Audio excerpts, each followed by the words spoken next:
नारद जी ने पूछा, महाराज इस भागवत की और महिमा क्या है? तो सनत कुमारों ने कहा, सुनो नारद जी, ये मानवाह पाप कृतस्तु सर्वदा सदा दुराचार रता विमार्गगा क्रोधाग्नि दग्धा कुटिला शकामिनः सप्ताह यज्ञेन कलौ पुनन्ति ते। जो मानव, सुनो, पंचोग्र पाप करता रहता है, समस्त पाप कर चुका है, और पाप करते करते ही वो इंसान मर जाए, तो मरणोपरांत भी ऐसी पापी आत्मा को भी भागवत सुना दिया जाए ना, तो वह पापी आत्मा भी मुक्त होकर भगवत धाम को चली जाती है। यह है भागवत जी की महिमा। सोचो, जब मरने के बाद भी मुक्त करती है प्यारे, तो जिंदा में मुक्त क्यों नहीं करेगी? मरने के बाद भूत प्रेतों को भी मुक्त कर देती है भागवत। हम लोग तो फिर भी जिंदा हैं। हाँ, शर्त यह है, ध्यान से सुनो तो, मस्ती में सुनो तो, परीक्षित की तरह समर्पित होकर सुना जाए तो। नारद जी ने कहा कि बाबा मुझे भरोसा नहीं हो रहा है, मरने के बाद भी मुक्त करती है। अरे भाई, जीते जी मुक्त करे वो तो समझ में आती है, लेकिन मरने के बाद? सनत कुमारों ने कहा कि अतिशयोक्ति नहीं है, मैं आपको बता रहा हूं, मेरे पास ऐसी घटना का साक्ष्य भी है। भूतकाल में एक बार तुंगभद्रा नदी के तीर पर एक ब्राह्मण रहते थे जिनका नाम था आत्मदेव। तुंगभद्रा तटे पत्तनम उत्तमम यत्र वर्णा स्वधर्मेण सत्य सत्कर्म तत्पराः। नाम है उनका आत्मदेव, और बड़े ही सदाचारी ब्राह्मण थे। एक पत्नी है जिसका नाम है धुंधली। ब्राह्मण तो बड़े सदाचारी थे, बड़े धर्मज्ञ थे, धर्मनिष्ठ थे, लेकिन पत्नी बड़ी दुष्ट हृदया थी। नाम ही है उसका धुंधली। हाँ, सारा काम भी धुंधला ही था। कैसी है पत्नी? लोक वार्ता रता क्रूरा प्रायसो बहुजल्पिका सुरा च गृह कृत्येषु कृपणा कलह प्रिया। बड़ी कलह प्रिया थी, लड़ाई झगड़े करने वाली, एक नंबर की लड़ाकू। पूरे पड़ोसियों से लड़ना झगड़ना उसका चालू रहता था, बड़ी लड़ाकू थी। और लोक वार्ता रता, दुनिया के प्रपंच में तो ऐसा मन लगता था उसका, मोहल्ले के औरतों को बिठा करके दुनिया के प्रपंच करना। और बड़ी कंजूस थी। अक्सर ऐसा होता है, पति पत्नी दोनों एक स्वभाव के नहीं होते। 99% संसार में ऐसा देखा गया है, दोनों एक जैसे नहीं होते। पत्नी चरणामृत की प्रेमी होती है तो पति देवता वियर के प्रेमी होते हैं। हाँ, पत्नी कथा के प्रेमी होती है तो पति देवता फिल्मों के प्रेमी होते हैं।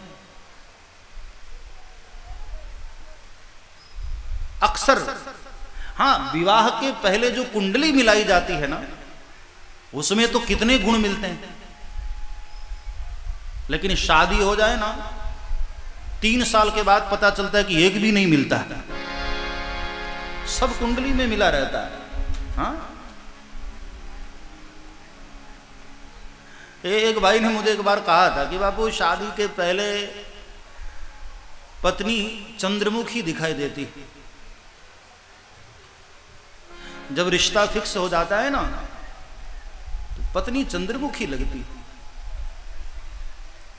शादी हो जाए बाद में वही पत्नी चंद्रमुखी से सूरजमुखी हो जाती है।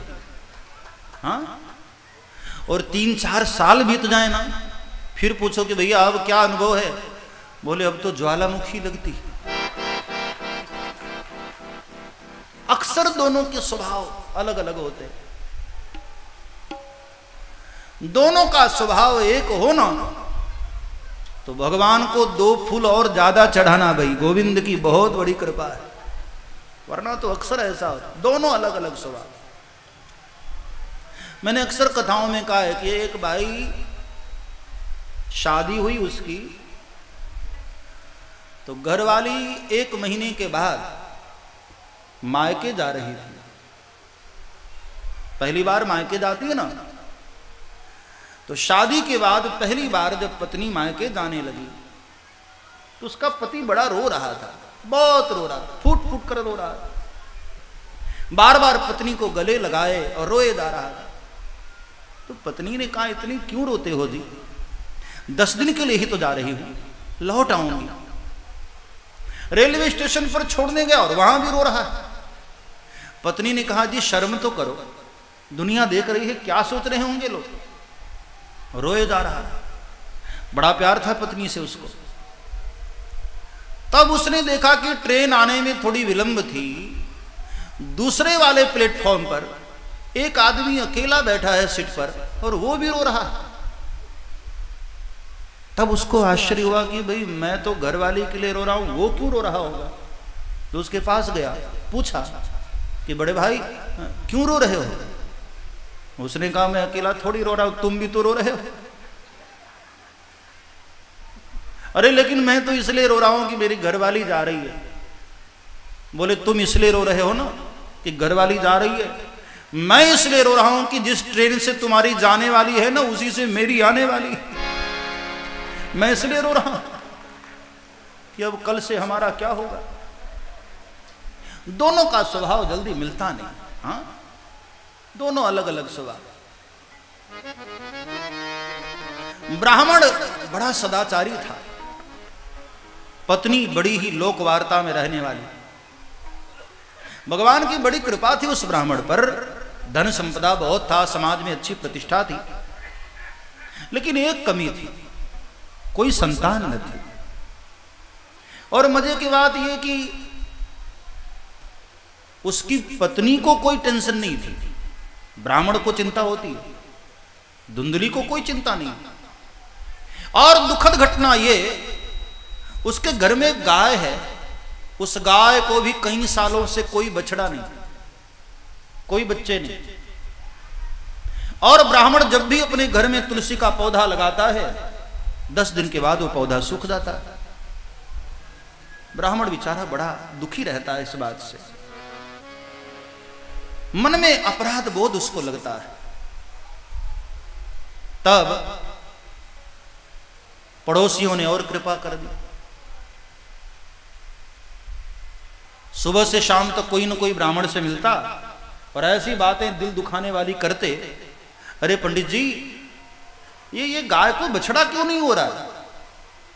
पता नहीं साहब, मैं तो बड़ी सेवा करता हूं। अरे तुम्हारी सेवा से क्या होगा ब्राह्मण, बुरा मत मानना, देखो तुम्हें कोई संतान नहीं है ना, इसलिए गाय भी बेचारी परेशान है। ब्राह्मण के दिल पर चोट लगती। थोड़ी देर के बाद आकर के कोई कहता, अरे ब्राह्मण देव ये तुलसी का पौधा क्यों सूख गया। क्या बताऊं साहब, बड़ी सेवा करता हूं मैं, तो अपने हाथों से पानी डालता हूं। बोले, यही तो गड़बड़ करते हो, तुम निसंतान हो, तुम्हारे हाथ का जल तुलसी को लगता नहीं होगा। ब्राह्मण के दिल पर चोट लगी, बेचारा बड़ा परेशान रहता है। एक दिन ब्राह्मण इतना परेशान हो गया, उसने सोचा कि चलो इससे तो अच्छा मैं मर ही जाऊं। तो नदी के किनारे बैठा था मरने के लिए, मिल गए वहां एक महात्मा। महात्मा ने कहा, पंडित क्या बात है, क्यों मरने आए हो, क्या नाम है तुम्हारा। बोले, महाराज मेरा नाम है आत्मदेव। महात्मा हंसने लगे कि नाम है आत्मदेव और करने आए हो आत्महत्या, क्या बात है ब्राह्मण। तब पंडित ने बताया कि महाराज मुझे कोई संतान नहीं है ना, इसलिए मैं मरने आया हूं। महात्मा हंसने लगे कि नादान बालक, राजा सगर को 60,000 पुत्र थे, हाँ क्या हो जाता है पुत्रों से। देख पंडित, बड़ा सुखी है तू, वरना तो बच्चे होंगे, तेरा मोह बढ़ेगा, संसार में फंसेगा और आवागमन के चक्कर से मुक्त न हो पाएगा। ये प्रपंच बढ़ाने से अच्छा है ब्राह्मण भगवान का भजन कर, भगवान की बहुत बड़ी कृपा है तेरे घर में संतान नहीं। क्योंकि दुनिया में लोग ये सोचते हैं कि पत्नी आएगी तब सुख मिलेगा, बच्चे हो जाएंगे तब सुख मिलेगा। सुख ढूंढता रहता है इंसान, लेकिन सुख संसार में कहीं मिलता नहीं। नचेन्द्रस्य सुखम किंचित न सुखम चक्रवर्तिनः सुखम अस्ति विरक्तस्य मुनेरेकांत जीविनः। दीन कहे धनवान सुखी, धनवान कहे सुख राजा को भारी।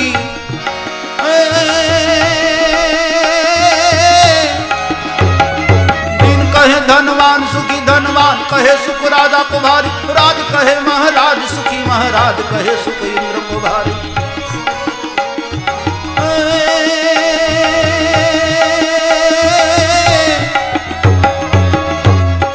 इंद्र कहे चतुरानन सुखी, चतुरानन कहे सुख विष्णु को भारी। तुलसीदास विचारी कहे हरि नाम बिना सब जीव दुखारी। नाम बिना दुखारी, नाम बिना सब जीव दुखारी, नाम बिना सब जीव दुखारी।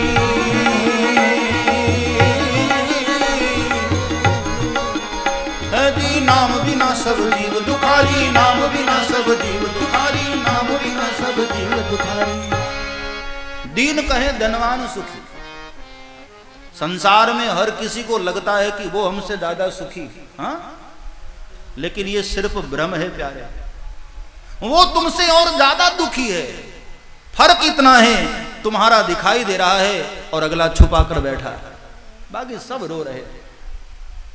कौन यहां सुखी? हाँ, किसी सूफी की बड़ी प्यारी गजल है, इस बस्ती में हमारे आंसुओं को कौन पूछेगा। समझना, बड़ा प्यारा शेर।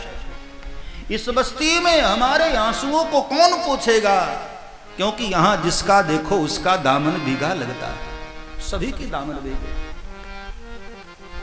किसको पत्थर मारे केसर कौन पराया है, शीश महल में हर एक चेहरा अपना लगता है। किसको पत्थर मारे, सब रो रहे हैं प्यारे। हाँ, कहा महात्मा ने कि ब्राह्मण मेरी बात सुन, साधु बन जा, बड़ा सुखी हो जाएगा। संन्यासे सर्वदा सुखम। ब्राह्मण ने कहा बस महाराज यही तो बात है, संतों के सामने कुछ अपने दिल की बात क्या कर दो, वेदांत बखानना शुरू कर देते हो। हाँ महाराज, आपको क्या पता कि बच्चे का सुख क्या होता है। तब महात्मा ने कहा देखो ब्राह्मण, मैं तुमसे कहना नहीं चाहता था, तुम्हारे मस्तक की रेखा मैंने पढ़ ली है और उसमें ऐसा लिखा है, सप्त जन्मावधि तव पुत्रो नैव च नैव च। एक जन्म नहीं 7 जन्म तक तुम्हारे भाग्य में पुत्र का सुख है ही नहीं। ब्राह्मण बेचारा तो बेहोश होने लगा। महात्मा के चरण पकड़ लिया कि बाबा मैं कुछ नहीं जानता हूं, एक बात जानता हूं महाराज कि आप जैसे संत लोग यदि चाह लेना तो विधाता के लेख को भी बदलने का सामर्थ्य रखते हैं महाराज। कजा को रोक देती है दुआ रोशन जमीरों की, कजा को रोक देती है, कजा यानी मौत, कजा को रोक देती है दुआ रोशन जमीरों की। भला मंजूर है अपना तो कर खिदमत फकीरों की। कजा को रोक देती है दुआ रोशन जमीरों की, ए भला मंजूर है अपना तो कर खिदमत फकीरों की। निगाहें मर्द आरम से बदल जाती हैं तकदीरें, निगाहें मर्द आरम से बदल जाती हैं तकदीरें। अगर विश्वास सच्चा है तो कट जाती है जंजीरें। साधु कृपा कर दे तो क्या नहीं होता है प्यारे। हाँ, भगवान की ऐसी कृपा हो जाए, कोई संत मिल जाए और संत की कृपा हो जाए तो सर्वस्व प्राप्त हो जाता है। महात्मा के चरणों में गिर करके रोने लगा ब्राह्मण। तब महात्मा समझ गए कि ऐसे नहीं मानेगा, जब तक इसको पुत्र की लात नहीं लगेगी तब तक अकल ठिकाने आने वाली नहीं। महात्मा ने कहा ब्राह्मण नहीं मानते हो तो ठीक है, मंत्रित करके एक फल दिया, लो ये फल खाओगे सब ठीक हो जाएगा। अपनी पत्नी को खिला देना और कहना 1 वर्ष तक धर्म पारायण रहे, सत्य बोले, विनम्रता से रहे, उदार हृदय से रहे, मधुभाषिणी बने, मृदुभाषिणी बने, तो भगवान का भजन करती रहेगी तो 1 वर्ष के बाद तुम्हें ऐसी संतान होगी ब्राह्मण जो तुम्हारा नाम रोशन करेगी।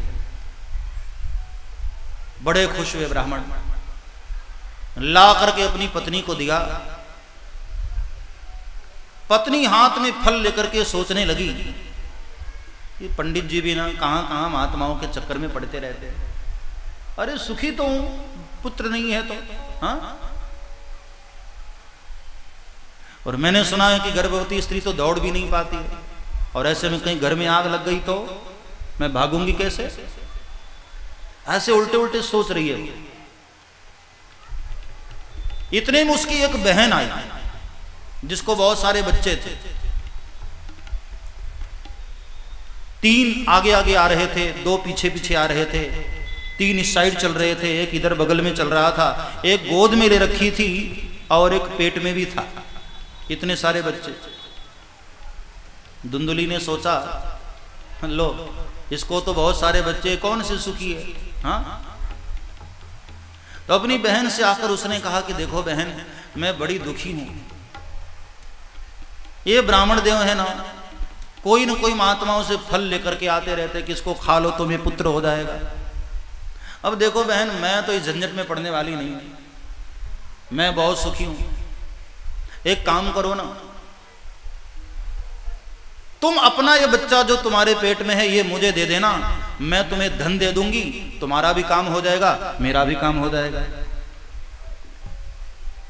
बहन ने सोचा कि सौदा तो अच्छा है, क्योंकि उसके घर खाने वाले बहुत थे लेकिन खाने को कुछ न था, और यहां खाने को बहुत कुछ था तो कोई खाने वाला न था।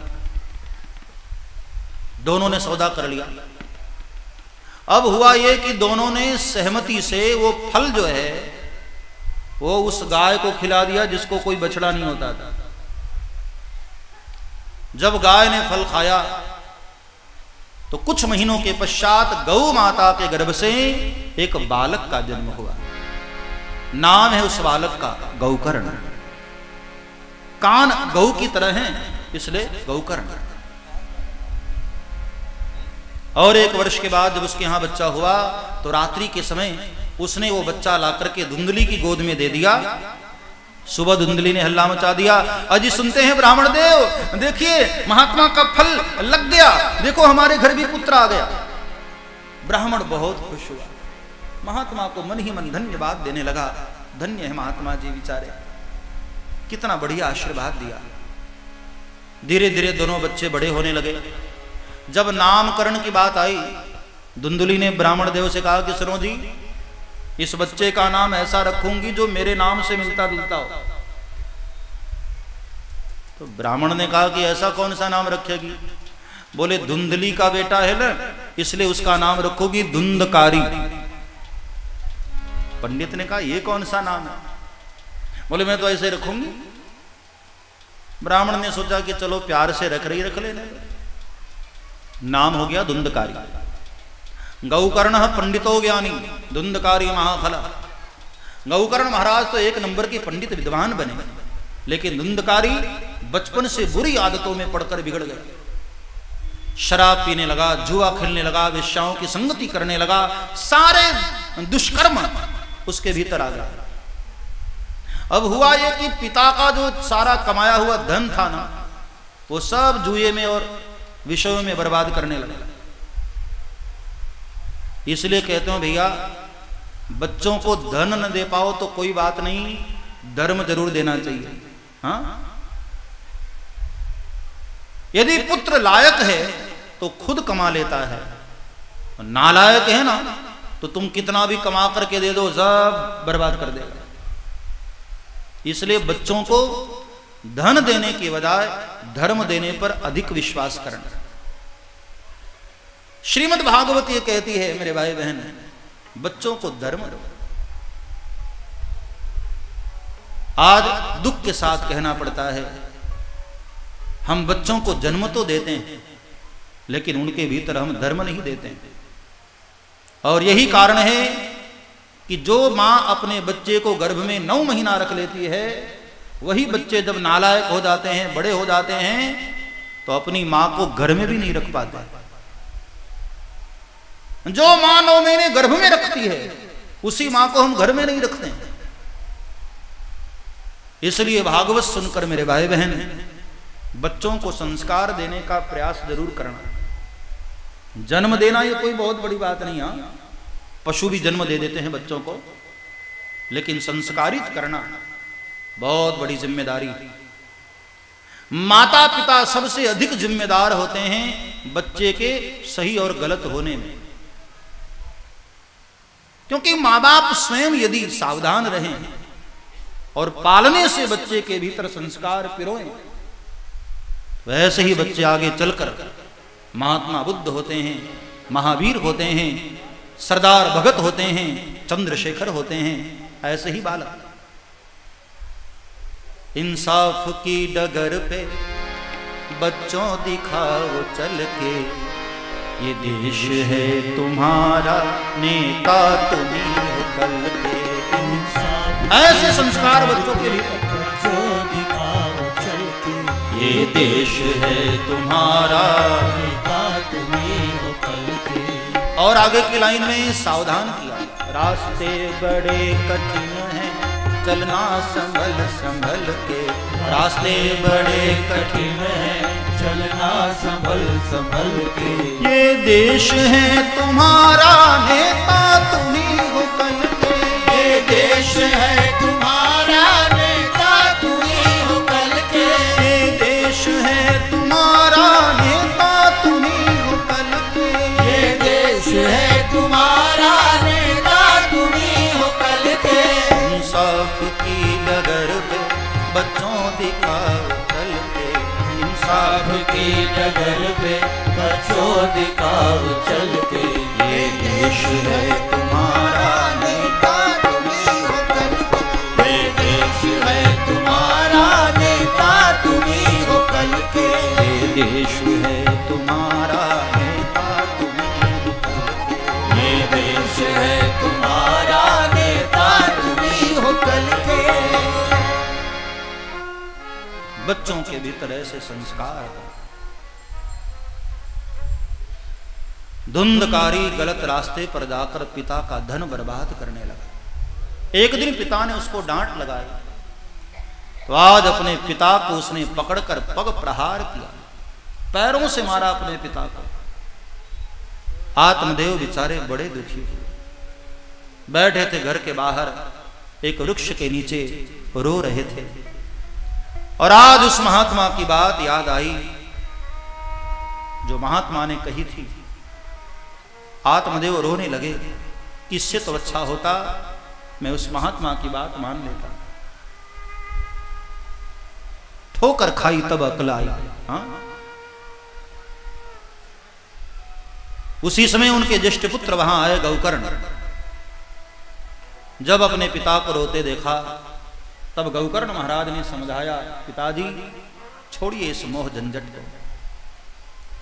देह स्थिमांस रुधिरे भीमतिम त्यजतवं, जाया सुतादिषु सदा ममतां विमुञ्च।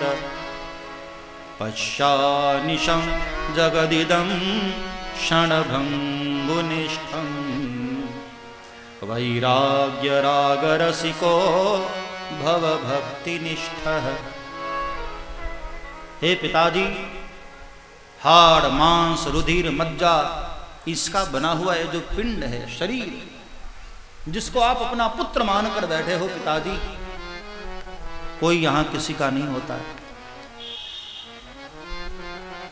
ये सब माया मोह के फंदे हैं पिताजी, अपना तो केवल एक ही है, परमात्मा। धर्मं भजस्व सततं त्यज लोक धर्मान, सेवस्य साधु पुरुषान् जहि काम तृष्णा। अन्यस्य दोष गुण चिंतन माशु मुक्त्वा, सेवा कथा रसमहो नितरां पिबत्वम्। हे पिताजी, धर्म को भजिए, क्योंकि सततम वही सत्य है। बाकी तो संसार मेरे भाई बहन ठीक है, रहो संसार में, लेकिन भजो परमात्मा को। दुनिया से आसक्ति करोगे ना तो दुनिया एक दिन तुम्हें रुलाती ही है, याद रखना। संसार में कहीं भी मन लगाया ना, रोना ही पड़ेगा। भज राधे गोविंदा रे पगले, भज राधे गोविंदा रे, भज राधे गोविंदा रे पगले। तालियां बजाते हुए सब। तन पिंजरे को छोड़ कहीं ये, तन पिंजरे को छोड़ कहीं ये, तन पिंजरे को छोड़ कहीं ये, तन पिंजरे को छोड़ कहीं उड़ जाए न प्राण परिंदा रे। भज राधे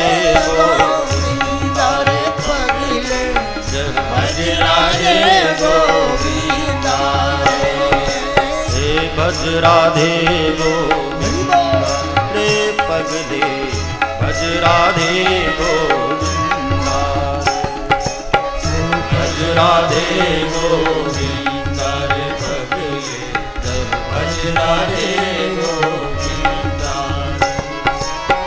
झूठी सारी दुनियादारी, झूठा तेरा मेरा रे, झूठी सारी तालियां बजाते झूठा तेरा मेरा रे, झूठी सारी दुनियादारी, झूठा तेरा मेरा रे, झूठी सारी दुनियादारी, झूठा तेरा मेरा रे।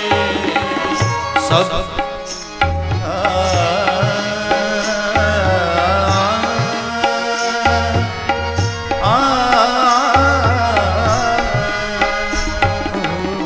आज रुके कल चल देगा ये, जोगी वाला फेरा रे। आज रुके कल चल देगा ये, जोगी वाला फेरा रे। आज रुके कल चल देगा ये, जोगी वाला फेरा रे। आज रुके कल चल देगा ये, जोगी वाला फेरा रे। सब साथी हैं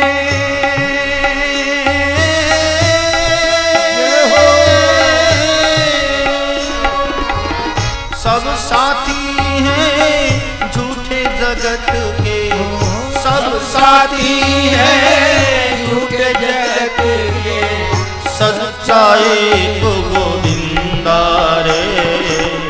भज राधे गोविंदा रे पगले, भज राधे गोविंदा रे हो, भज राधे गोविंदा रे पगले, भज राधे गोविंदा रे हो, भज राधे गोविंदा रे पगले, भज राधे गोविंदा रे। तन पिंजरे को छोड़ कहीं, तन पिंजरे को छोड़ कहीं, तन पिंजरे को छोड़ कहीं, तन पिंजरे को छोड़ कहीं उड़ जाए ना प्राण परिंदा रे। भज राधे गोविंदा रे हो, भज राधे गोविंदा रे हो, भज राधे गोविंदा रे पगले, भज राधे गोविंदा।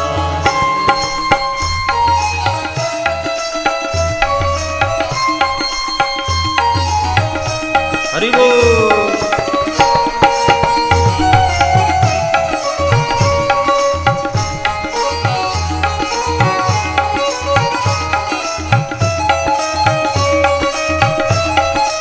श्री राधे।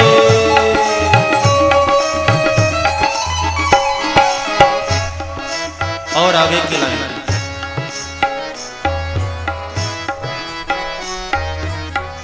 इस चादर को बड़े जतन से ओढ़े दास कबीरा रे।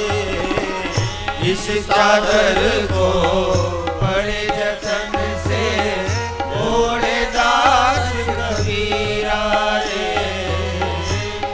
इस चादर को बड़े जतन से ओढ़े दास कबीरा रे।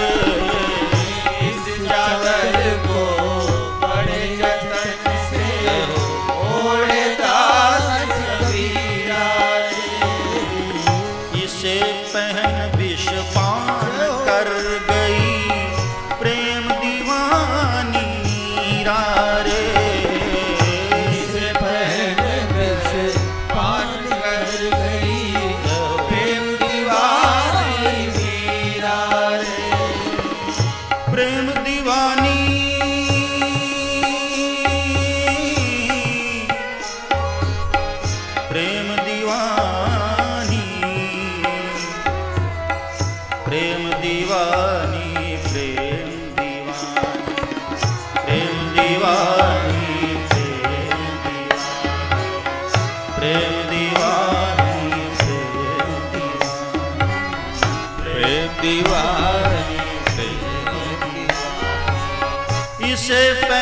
विषपान कर गई प्रेम दीवानी मीरा। मीरा मीरा मीरा।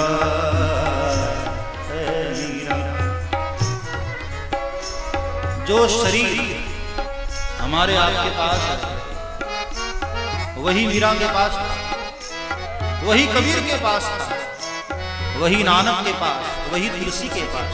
हाँ, लेकिन वो लोग इस शरीर से ही धन्य हो गए। कबीर साहब ने बड़ी प्यारी बात की, इसे पहन विष पान कर गई प्रेम दीवानी मीरा रे। इसे पहन विष पान कर गई प्रेम दीवानी मीरा रे।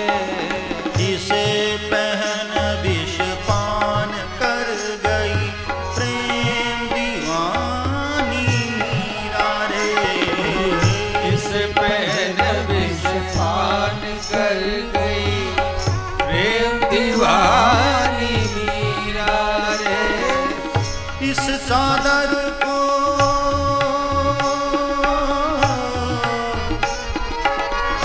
इस चादर को पाप कर्म से, इस चादर को पाप कर्म से मत कर तू अब गंदा रे। भज राधे गोविंदा रे पगले, भज राधे गोविंदा रे। भज राधे गोविंदा रे पगले, भज राधे गोविंदा रे। भज राधे गोविंदा रे पगले, हे हरि भज राधे गोविंदा रे। भज राधे गोविंदा रे पगले, भज राधे गोविंदा रे। भज राधे गोविंदा रे पगले, भज राधे गोविंदा रे। भज राधे गोविंदा रे पगले, भज राधे गोविंदा। भज राधे गोविंदा रे पगले, भज राधे गोविंदा रे। भज राधे गोविंदा रे, भज राधे।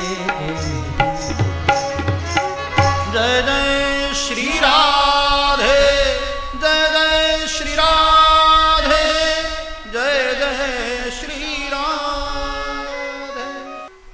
धर्मम भजस्व सततम, भगवान को भजो, यही सत्य है। दुनियादारी से मोह नहीं, धर्म पर आसक्ति है।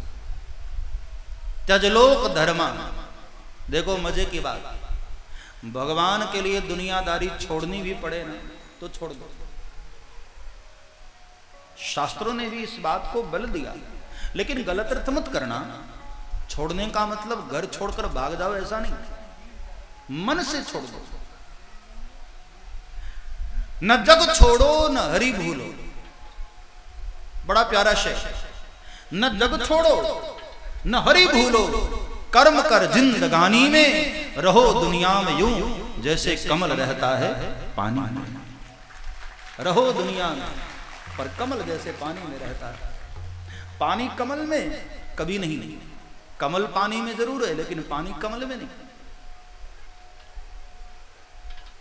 तो संसार छोड़ना भी पड़े प्यारे तो छोड़ दो, लेकिन परमात्मा को नहीं।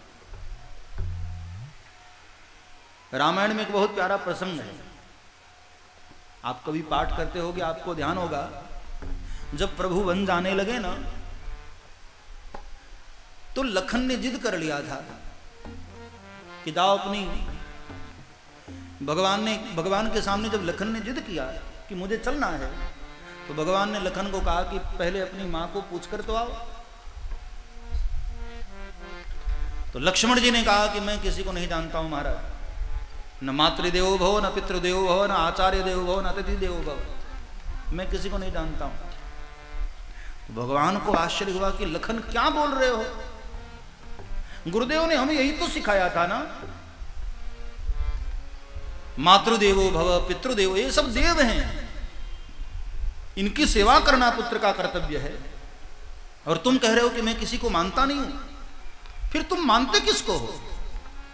तब लक्ष्मण जी ने रोते रोते एक बड़ी प्यारी बात कही, मोरे सब ही एक तुम स्वामी, दीन बंधु अंतर जाए। महाराज मैं किसी को नहीं जानता हूं, मेरे केवल और केवल आप हैं। मैं एक प्रभु को जानता हूं।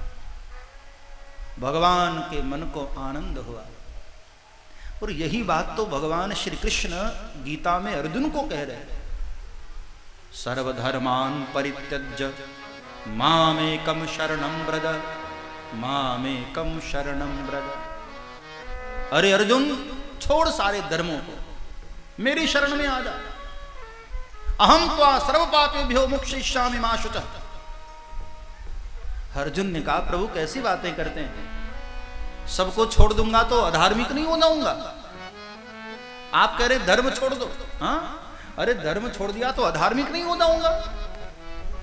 भगवान ने मुस्कुराकर कहा कि अरे नादान बालक, मैंने धर्म को छोड़ने के लिए कहा, परम धर्म को छोड़ने के लिए नहीं। और परम धर्म क्या है? सवै पुंसां परो धर्मो यतो भक्ति रथोक्षदे, अहैतुक्य प्रतिहता आत्मा संप्रसीदति। भगवान श्री कृष्ण को कृष्ण के चरणों को पकड़ लेना, यही परम धर्म है। तो परम धर्म के लिए धर्म छोड़ना पड़े तो छोड़ दो, शास्त्र का आदेश। लेकिन धर्म के लिए परम धर्म को मत छोड़ना। परम धर्म के लिए ये धर्म छोड़ना पड़े। संसार के प्रति जो तुम्हारे कर्तव्य हैं वो तुम्हारा धर्म है, लेकिन परमात्मा के चरणों की भक्ति करना ये तुम्हारा धर्म नहीं, ये तुम्हारा परम धर्म है। परम धर्म को नहीं छोड़ना चाहिए। इसलिए कहा गौकर्ण ने कि हे पिताजी, धर्मम भजस्व सततम त्यजलोक धर्मा, छोड़ो दुनियादारी को पिताजी। आत्मदेव ने कहा बेटे लेकिन अब ये दुनियादारी छूटेगी कैसे? तो कहा पिताजी ऐसे लोगों की संगति करो जिन्होंने दुनियादारी छोड़ रखी है। कौन है ऐसे लोग? बोले सेवस्य साधु पुरुषान जहि काम तृष्णा, साधु पुरुषों की सेवा करो। साधु की संगति पाई पाई रे जिसने, साधु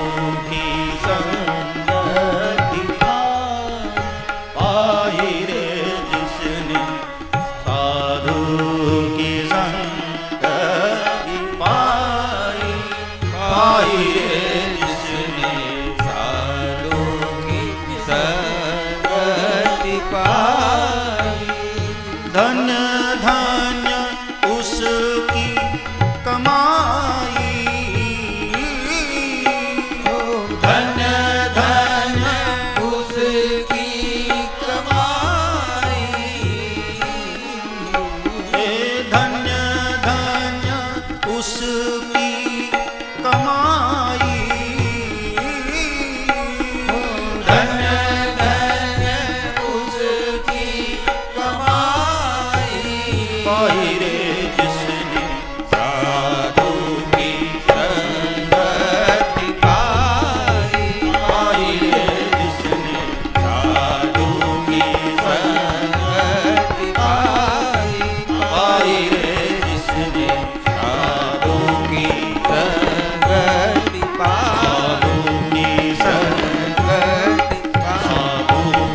संगति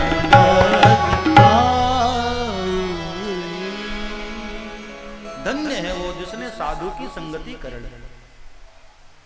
सेवस्य साधु पुरुषा, साधु का मतलब भी कोई गलत अर्थ मत करना। मैं वेश की बात नहीं कर रहा हूं। वेश बनाकर साधु बनना बड़ा सरल हो गया है भाई। हाँ, हमारे हरिद्वार में मैं देखता हूं ना कि गरीब लोग खेती वेती जब अपना काट लेते हैं, फसलें पक गई, घर में आ गया, अब 3-4 महीने कोई काम होते नहीं, तो भद्र हुए, भगवा कपड़ा पहना, पहुंच गए हरिद्वार, तिलक विलक लगाया और साधुओं की मंडली में शामिल हो गए। और रोज उनका काम रहता भंडारे खाना, दक्षिणा लेना, भंडारे खाना, दक्षिणा लेना, और 3-4 महीने में खूब सारी दक्षिणा भरे और चले आए घर। और दुनिया उसी हरिद्वार में आकर के उनके पैर छूती है। क्या क्या बाबा जी, ये दिखावा है प्यारे, ये कोई साधुता नहीं। साधु की बात आती तो हमारे मन में ऐसा ख्याल आता है ना कि बड़ी बड़ी दाढ़ी, बड़ा तिलक लगा हो, लंबी जटाएं हो, भभूत लगी हो। साधु का वेश से कोई लेना देना नहीं प्यारे। साधु का सीधा सा अर्थ है साधनोति पर कार्यम, जो दूसरे के कार्य को साधे, जो परमार्थ करे। पर उपकार बचन मन काया, संत सहज स्वभाव खगराय। साधु कौन है? जो मन वचन कर्म से परमार्थ करता, दूसरों के दुख में जो मदद करता, दूसरे की पीड़ा को जो अपना समझता है, साधु वो है। हाँ, केवल वेश बना लेने से साधुता कहां होती है प्यारे। फिर तो रामलीला में भी देखो साधु बनते हैं ना, क्या बढ़िया वेश होता है रामलीला में। हाँ, फिर तो वो भी साधु कहलाएंगे। साधु की कोई यूनिफॉर्म नहीं होती प्यारे, पहली बात, कोई ड्रेस नहीं होती। हमारे देश में एक बहुत मस्त फकीर हुए, बड़े प्यारे संत स्वामी रामतीर्थ, उनकी बड़ी प्यारी कविता है। साधु की मौज पर उन्होंने बड़ी प्यारी कविता लिखी। जंगल में जोगी बसता है, कभी रोता है कभी हंसता है। जंगल में जोगी बसता है। और आगे की बड़ी प्यारी लाइन है, कभी फिरता नंगम नंगा है।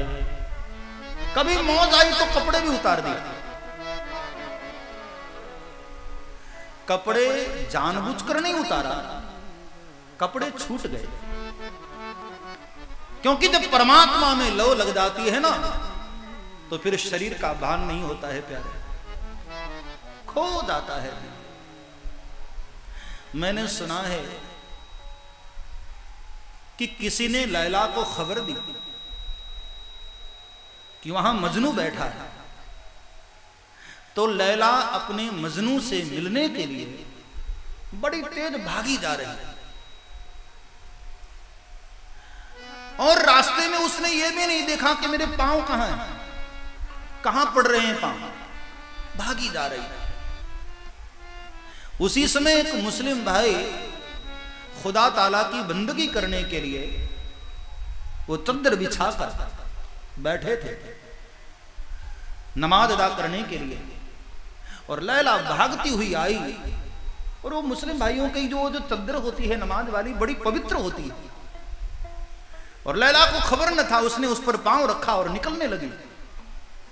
तो उस फकीर ने नाराज होकर कहा कि दुष्ट औरत, तुझे दिखाई नहीं दे रहा, मैं खुदा ताला की बंदगी करने बैठा हूं और यहां तू पांव रखकर जा रही।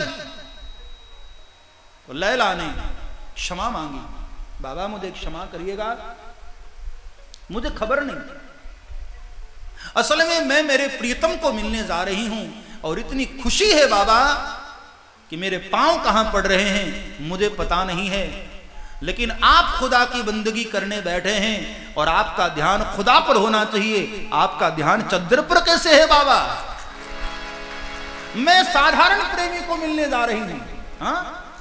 और मेरे ध्यान मेरे पांव पर नहीं है, और आप उस परवरदिगार की बंदगी में बैठे हैं, फिर भी आपका ध्यान चद्दर पर।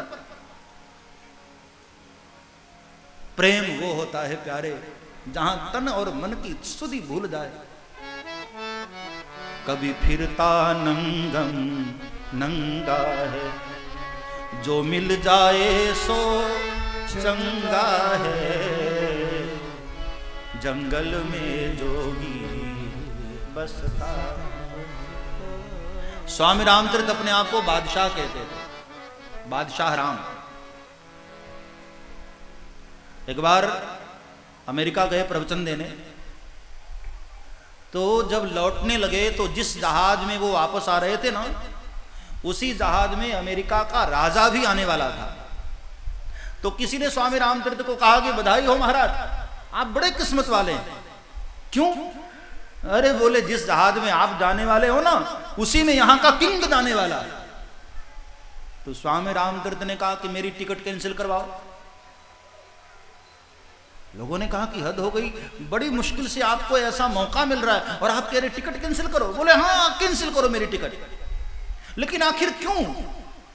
बोले इसलिए एक जहाज में दो बादशाह नहीं जाएंगे। दो बादशाह कौन? बोले वो तो एक अमेरिका का बादशाह है ना, मैं तो ब्रह्मांड के मालिक का बेटा हूं, तो मैं तो कितना बड़ा बादशाह हुआ। अपने आप को बादशाह कहते थे। तो किसी ने उनको पूछा कि बादशाह के पास तो नौकर चाकर होते हैं, खुद से नहाना भी नहीं पड़ता उनको, हाँ? अरे बोले मुझे भी कहां नहाना पड़ता है, मुझे बादल स्नान कराते हैं, ये बादल आकर स्नान करा जाते हैं मुझे खुद कहां नहाना पड़ता। तो किसी ने कहा अच्छा ठीक है बादल स्नान कराते हैं, लेकिन राजा महाराजा के दरबार में गीत गाने वाले कवि भी होते हैं जो राजा का मन बहलाते हैं। बोले मेरे पास भी ऐसे कवि हैं। कौन? मुझे पंखी गीत सुनाते हैं। जब कभी मन नहीं लगता तो ये बगीचे में जितने वृक्ष हैं, इन वृक्षों पर बैठे पक्षी मुझे अपनी मधुर आवाज में गीत सुनाते हैं। जो मिल जाए सो चंगा है, जंगल में जोगी बसता। ये साधु का जीवन है प्यारे, हाँ? बड़ी मस्ती फकीरी होती है। हमारे पास इतनी धन दौलत होती है फिर भी हम बुझे बुझे रहते हैं। साधु के पास एक लंगोटी होती है फिर भी बड़ी मस्ती होती है उसके पास। हमारे एक बड़े अच्छे संत जो अभी भी बेचारे नहीं रहे,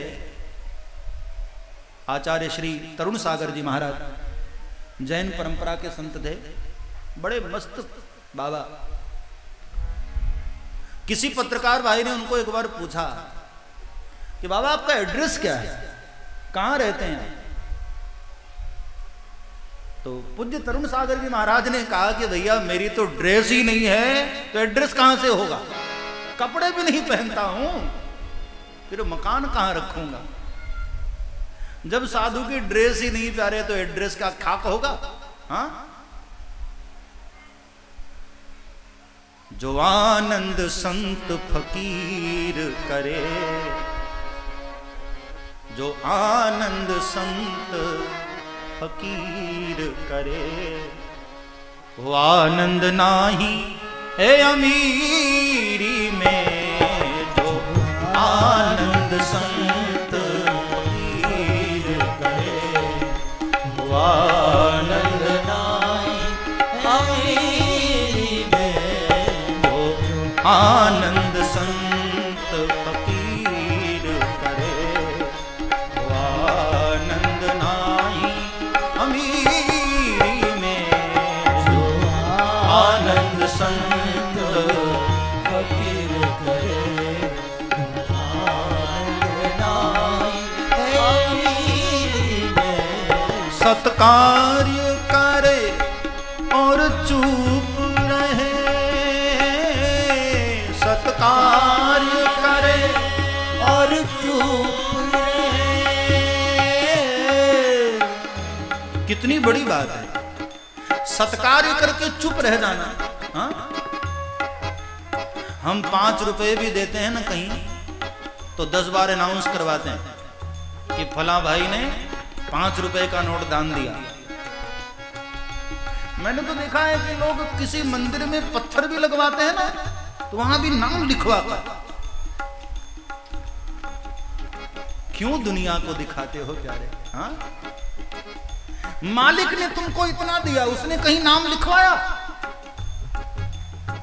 और हम लोग भगवान के मंदिर में दान देते हैं तो इतना लिखवाते रहते। भगवान को भी हंसी आती होगी हाँ? कि मैंने तुझे इतना दे दिया, कहीं मैंने नाम नहीं लिखा, और तू एक पत्थर लगा रहा उसमें भी नाम। सत्कार्य करे और चुप रहे,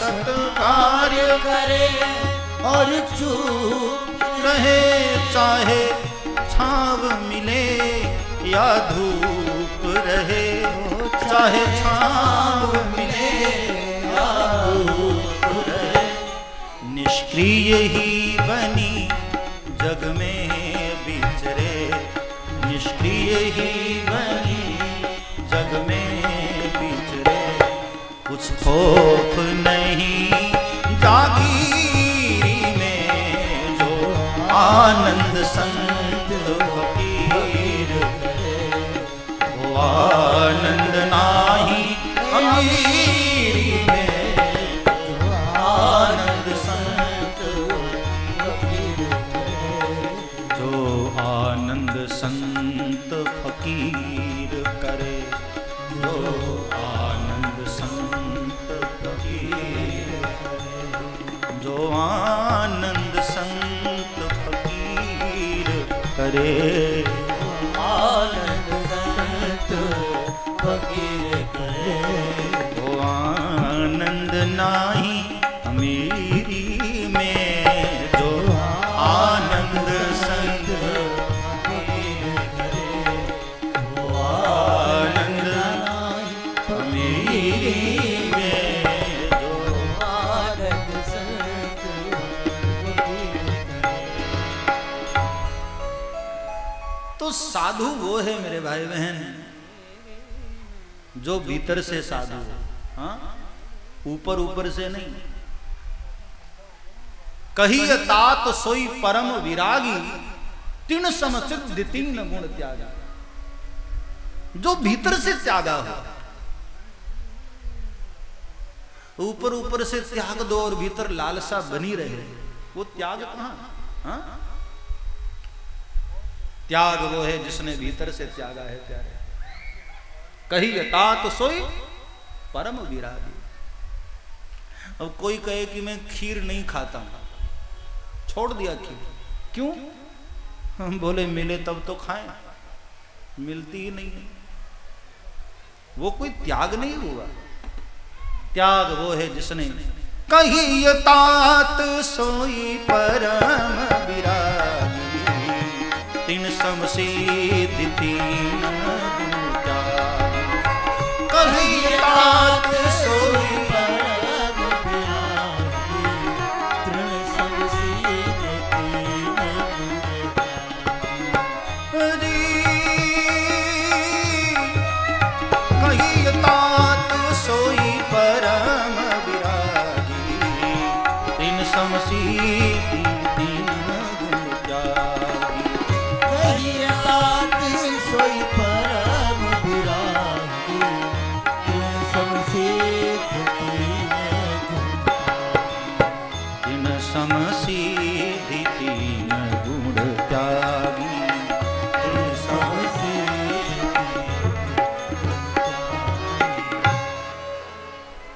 गौकर्ण ने अपने पिता से की है, पिताजी साधु की संगति करिए, ऐसे साधुओं की जिन्होंने दुनियादारी छोड़ी है।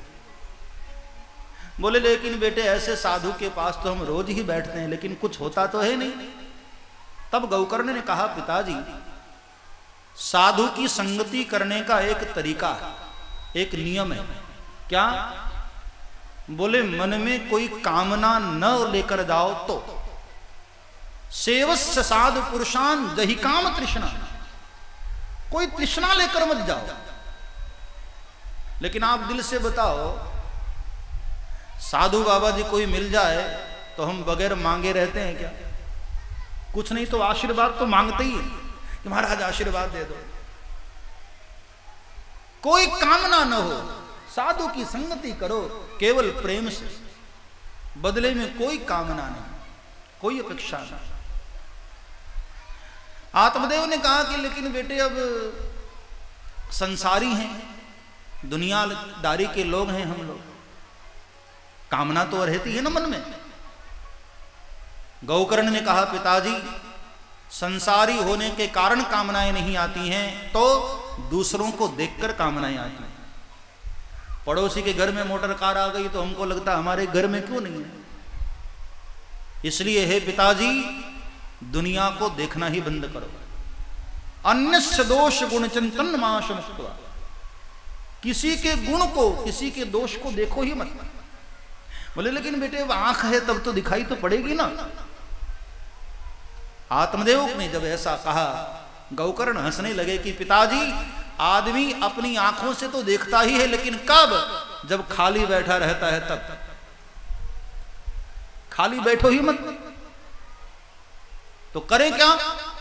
बोले सेवा कथा रसमहो नितराम पिबत्वम, जब भी मौका मिले श्रीमन नारायण नारायण नारायण श्रीमन नारायण नारायण, जब भी समय मिले पुकारो हरिनाम, नारायण नारायण श्रीमन नारायण नारायण नारायण, बद्री नारायण नारायण नारायण, बद्री नारायण नारायण नारायण, हरि नारायण नारायण नारायण, हरि नारायण नारायण नारायण, श्रीमन नारायण नारायण नारायण, श्रीमन नारायण नारायण नारायण, श्रीमन नारायण नारायण नारायण, श्रीमन नारायण कार्य लक्ष्मी नारायण नारायण नारायण, लक्ष्मी नारायण नारायण नारायण। गाते रहने से देखो एक फायदा होता है, कथा में नींद नहीं आती। हाँ, इसलिए कोई चुप न रहे। मुझे एक बार एक महात्मा ने कहा था जब मैं छोटा था कि बेटे कथा करते हो ना तो बीच बीच में कीर्तन भी कराया करो। मैं उस वक्त छोटा था, मेरी समझ में बात नहीं आई कि कथा के प्रसंग में अचानक कीर्तन क्यों बाबा। महात्मा ने मुझे कहा था कि बेटे बीच बीच में कीर्तन करा देने से ना किसी के मन में कदाच कोई पाप होता है तो वो निकल जाता है। तो मैंने कहा कि इतने सारे श्रोता बैठे रहते हैं, मान लो सभी के मन में पाप हो और इतना पाप निकल ही जाए तो इतना सारा पाप जाएगा कहां। छोटा बच्चा था, मेरी बुद्धि ऐसी थी। तो महात्मा ने बहुत अच्छा जवाब दिया था कि पाप कहे भगवान सो, मोकू ठाव बताओ, मुझे रहने का स्थान बताओ। पाप ने भगवान से कहा, पाप कहे भगवान सो, मोकू ठाव बताओ। तो पता है भगवान ने क्या कहा? जो कीर्तन में चुप रहे वाके मुंह में जा। श्रीमन नारायण हरि बोल।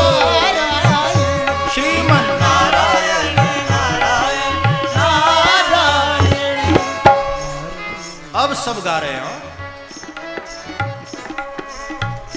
श्रीमन नारायण नारायण नारायण श्रीमन नारायण नारायण नारायण सत्य नारायण नारायण नारायण नारायण नारायण स्वामी नारायण नारायण नारायण स्वामी नारायण नारायण हरि नारायण नारायण नारायण हरि नारायण नारायण नारायण हरि नारायण नारायण नारायण हरि नारायण नारायण नारायण श्रीमन नारायण नारायण नारायण श्रीमन नारायण नमः पार्वती पतये हर हर महादेव। जब भी समय मिले मेरे भाई बहन हरिनाम पुकारो, सेवा कथा रसम हो नितराम पिबतवम, नित्य पियो। कथा एक दिन नहीं रोज होनी चाहिए। भोजन रोज करते हो ना तो भजन भी रोज करो, एक दिन नहीं। मैं देखता हूं नवरात्रि आती है ना तब इतनी भक्ति में बाढ़ आ जाती है। हाँ, इतने भगत दिखाई देते हैं। ओहो, जैसे ही नवरात्रि गई भक्ति गई, फिर वही दुनियादारी चालू। हाँ, नवरात्रि में तो इतने भगत जी होते हैं क्या। नवरात्रि छोड़ो, श्रावण का महीना देखो ना, यहाँ बिहार में ही भोले बाबा है ना, वैद्यनाथ भगवान। श्रावण में हाँ श्रावण में इतने भोले बाबा के भक्त प्रकट हो जाते हैं, जिसे देखो बम भोले बम भोले बम भोले, सब भगवे कपड़े। ऐसा लगता है कि इनसे बड़ा भगत है ही नहीं कोई। और जैसे ही श्रावण गया फिर तो भोले बाबा बेचारे इंतजार में रहते कोई भगत आए। हाँ, हर मंदिर पर श्रावण में जल चढ़ाया जाएगा, और जैसे ही श्रावण गया बेचारे बाबा बैठे, चिड़िया कूद रही है ऊपर, कौन कूद रहा है कोई मतलब नहीं किसी भगत को। ये भक्ति कहां है प्यारे। भक्ति को सीजनल मत बनाओ, भक्ति को मासिक मत बनाओ, मौसमी भक्ति नहीं होनी चाहिए। सदा सेव्या भक्ति सदैव होनी चाहिए, हर रोज करो। जब भी मौका मिले पुकारो परमात्मा को। भोजन रोज करते हो तो भजन भी रोज करो प्यारे। हाँ, माना कि नवरात्रि में विशेष अनुष्ठान होते हैं, लेकिन इसका मतलब ये नहीं कि फिर बाद में सो ही जाओ। सेवा कथा रसमहो नितराम पिबत्वम। हे पिताजी, नित्य भजिए, नित्य सेवा कथा रस पान करिए। वैराग्य राग रसिको भवभक्ति निष्ठ। इतना प्यारा उपदेश दिया, आत्मदेव को वैराग्य हो गया और आधी रात को ही आत्मदेव घर छोड़कर चले गए। बाद में गौकर्ण महाराज ने भी सोचा कि भाई मेरे जैसे तो मेरे पिताजी ही थे, जब वो ही घर में नहीं रहे तो मैं क्या करूं।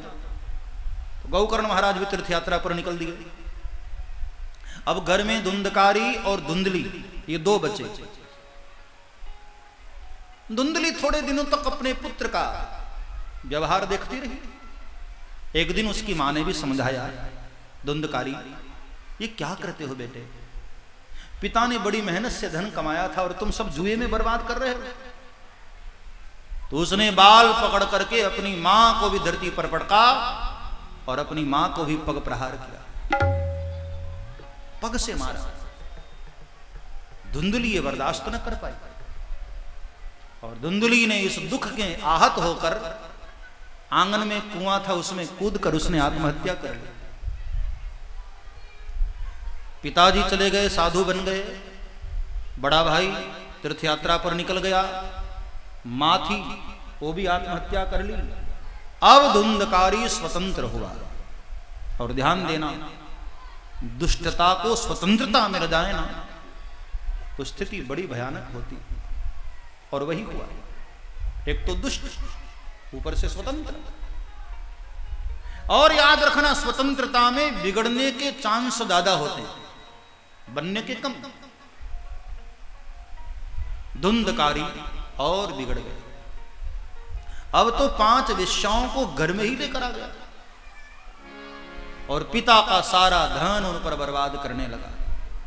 वेश्याओं को तो धन ही चाहिए, जब धन कम हो गया तो प्रेम कम हो गया।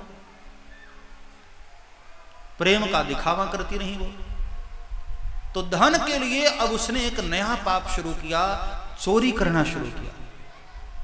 और लोगों के छोटे मोटे घरों में चोरी करते करते राजा के यहां भी चोरी की। तब वेश्याएं डर गईं कि कहीं ये चोरी करते पकड़ा गया ना तो इसके साथ मैं भी मारी जाऊंगी। इसलिए आज रात्रि में 5 वेश्याओं ने मिलकर बड़ी बेरहमी से धुंधकारी का ही कत्ल कर डाला। पहले तो सोए हुए में उसके मुख में जलती हुई अग्नि डाल दी, फिर भी न मरा। गला दबाकर मारना चाहा, फिर भी न मरा तो हाथ पग बांध कर कुएं में धक्का दे दिया। तड़प तड़प कर बड़ी बेरहमी से उसका कत्ल कर दिया, तड़पा कर मार डाला और सारा धन लेकर के चंपत हो गई, भाग गई। अब चूंकि धुंधकारी अकाल मृत्यु से मरा है ना, इसलिए प्रेत बना। और ध्यान से सुनना, अकाल मृत्यु से मरने वाले की गति नहीं होती है, सदगति नहीं होती है, प्रेत योनि में जाना पड़ता है उसको। प्रेत बना। यहां जब गौकर्ण महाराज तीर्थ यात्रा पर निकले थे और उनको जब पता चला कि मेरे भाई की ऐसी ऐसी हत्या हो गई, बड़ा दुख लगा उनको। तो अपने भाई के नाम से उन्होंने गया में जाकर श्राद्ध किया, तर्पण किया। और बहुत समय तक तीर्थ यात्रा करते करते एक दिन गौकर्ण महाराज अपने गांव लौटे। रात हो गई थी आते आते। अपने घर को देखा हो तो खंडहर में बदल चुका है, बड़ी बड़ी घास जमी थी। सोचने लगे अपने घर को देखकर कि चलो अब रात्रि किसको परेशान करूं, इसी घर में ही विश्राम करता हूं। आसन बिछाए और उसी में विश्राम करने लग गए। आधी रात को धुंधकारी उसी में रहता है प्रेत बनकर। तो अलग अलग रूप लेकर गौकर्ण महाराज को डराने लगा। सक्रिन में स सक्रिधस्ति सक्रिच महिषो भवत सक्रिदिंदः सक्रिताग्नि पुनश्च पुरुषो भवत। कभी भैंसे का रूप लेकर, कभी घोड़े का रूप लेकर, कभी सिंह का रूप लेकर, कभी मनुष्य बनकर। जब गौकर्ण महाराज न डरे तब धुंधकारी मनुष्य के रूप में प्रकट होकर खड़ा हुआ। गौकर्ण महाराज ने पूछा, कौन हो भाई तुम, क्यों डराना चाह रहे हो मुझे? बोल नहीं पा रहा था। तब अपने कमंडल का जल हाथ में लिया और मंत्रित करके उसके ऊपर छोड़ा तो अचानक धुंधकारी बोल पड़ा, अहम भ्राता त्वदीयोस्मि धुंधकारी नामतः। बड़े भैया, मैं आपका छोटा भाई धुंधकारी। गौकर्ण को आश्चर्य हुआ, धुंधकारी? लेकिन बेटे मैंने तो तुम्हारे नाम से गया में श्राद्ध कर दिया था, तुम अभी तक मुक्त नहीं हुए।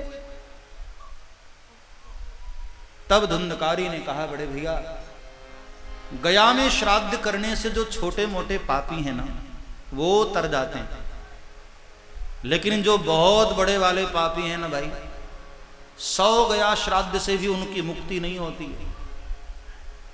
गया श्राद्ध सतेर नापी मुक्तिर में न भविष्यति।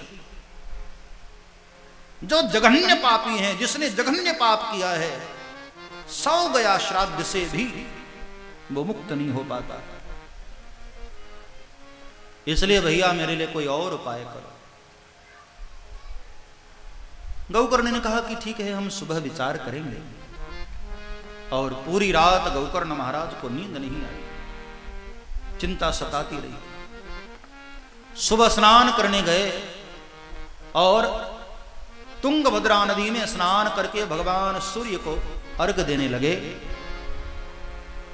ओम भास्कराय विद्महि दिवाकराय धीमहि तन्नो सूर्यः प्रचोदयात्।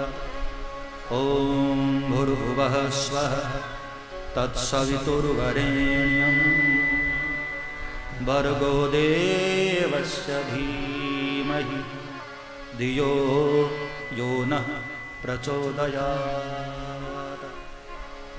भगवान सूर्य को अर्घ्य दे रहे थे।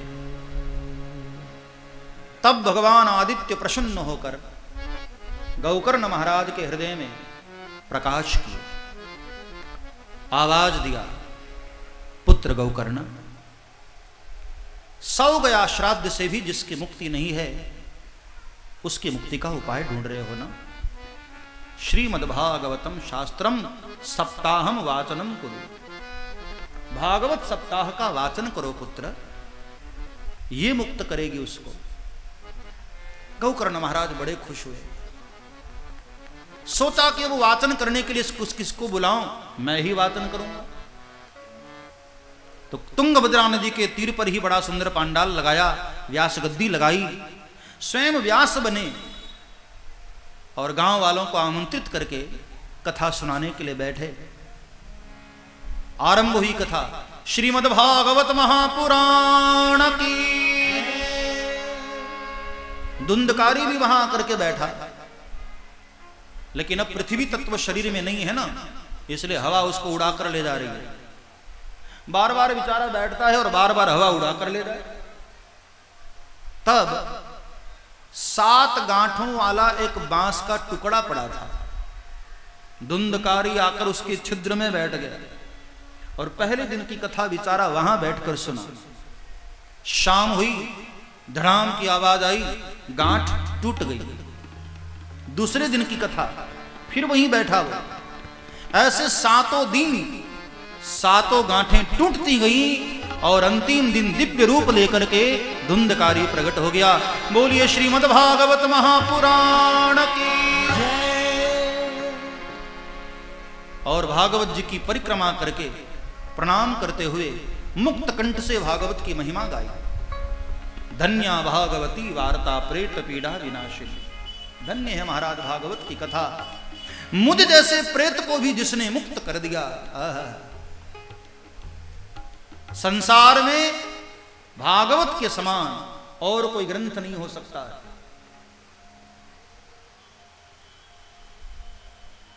मन को शुद्ध करने के लिए इससे बढ़िया ग्रंथ और कोई नहीं। एतस्माद् परम किंचित मनः शुद्धि न विद्यते। और अभी महिमा गा ही रहा था, इतने में भगवान के पार्षद विमान लेकर चले आए और बड़े आदर के साथ धुंधकारी को लेकर जाने लगे। गौकर्ण महाराज ने कहा, ओ भाई, ये मेरे भाई को लेकर कहां जा रहे हो? तो भगवान के पार्षदों ने कहा, महाराज, इन्होंने कथा सुनी है ना, मुक्त हो गए हैं, भगवत धाम को जा रहे हैं।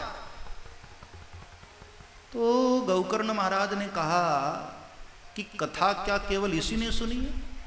हाँ, यहां तो बहुत सारे श्रोता बैठे थे, सभी ने कथा सुनी है और विमान केवल इसी के लिए। तो पार्षदों ने मुस्कुराकर कहा, महाराज, सुनी तो सभी ने, नो डाउट, लेकिन जिस भाव से इसने सुना है ना, इस भाव से किसी ने नहीं सुना। और बात हकीकत है, श्रवणस्य विभेदेन फलभेदोत्र संस्थिता। अब यहां जितने बैठे हो सुनने के लिए, ये जरूरी थोड़ी कि सभी सुन ही रहे। हाँ, कई लोग, अच्छा मान लो अंतिम दिन विमान आ ही जाए और आपसे कहा जाए कि आपने कथा सुनी है ना, चलिए भगवान के धाम। तो कई लोग उसमें ऐसे कहेंगे, नहीं नहीं महाराज, मैं सुनने नहीं आया था, मैं तो देखने आया था। सुनने वाले को ले जाओ ना। सुनते तो सभी हैं भाई, लेकिन सब अलग अलग भाव से सुनते हैं। हाँ, जरूरी नहीं कि सबके मन में मोक्ष की कामना हो। कोई इसलिए आता है कि चलो कथा में जाऊंगा तो पुण्य मिलेगा।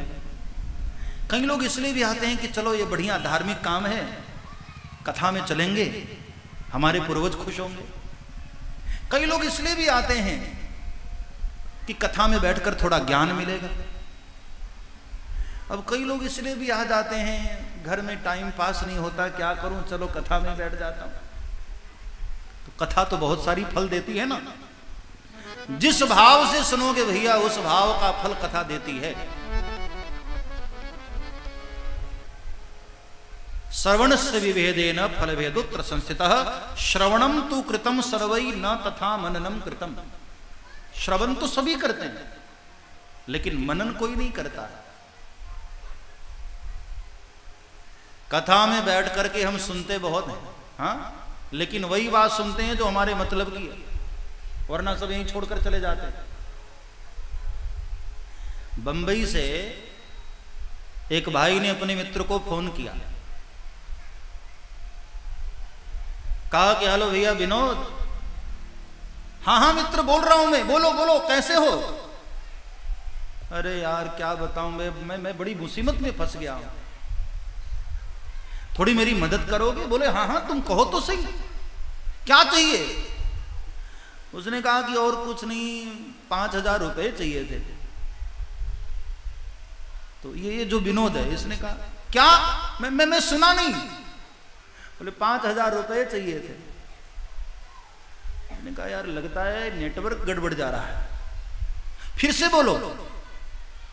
भाई मुझे 5,000 रुपए चाहिए, बड़ी मुसीबत में हूं।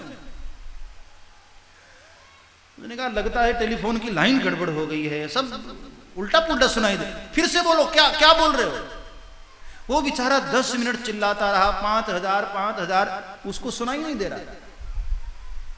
तो बीच का जो ऑपरेटर है जो दोनों तरफ की बातें सुन रहा था, उसको बड़ी गुस्सा आई। उसने कहा नालायक, न मौसम खराब है न बारिश हुई है, मैं इतने अच्छे क्लियर सुन रहा हूं और ये कह रहा मुझे सुनाई नहीं दे रहा है। तो उसने बीच में टेलीफोन की लाइन रोककर उसको पूछा कि क्यों रे नालायक, मैं इतनी आसानी से सुन रहा हूं और मैं देख रहा हूं 10 मिनट से बेचारा चिल्ला रहा है 5,000 तुझे सुनाई नहीं दे रहा है। मैं मुझे सुनाई दे रहा है। उसने कहा ओ भाई तुझे सुनाई देता तो तू ही दे देना 5,000, हमें सुनाई नहीं देता है, हमें वही सुनाई देता है जो हमारे मतलब की है। कथा में भी मैंने देखा है लोग वही सुनते हैं जो उनके काम की है, बाकी सब यहीं छोड़कर चले जाते हैं। जिस भाव से धुंधकारी ने सुना है भाई, उस भाव से कथा सुनी जाए तो निश्चित ही है भागवत हमें मोक्ष देती है। यह श्रवणगत मुक्त्युक्ति कथन है, यह है श्रीमद् भागवत। बाद में गौकर्ण महाराज ने फिर से कथा कही और अब की बार सभी ने मोक्ष की भावना लेकर कथा में विराजमान हुए और परिणाम यह हुआ कि अंतिम दिन भगवान के हजारों विमान वहां आए और सभी लोग वक्ता श्रोता समेत सब भगवान के विमानों पर बैठे और भगवत धाम को चले गए। श्रीमद् भागवत महापुराण की जय। यह है भागवत जी का महात्म्य।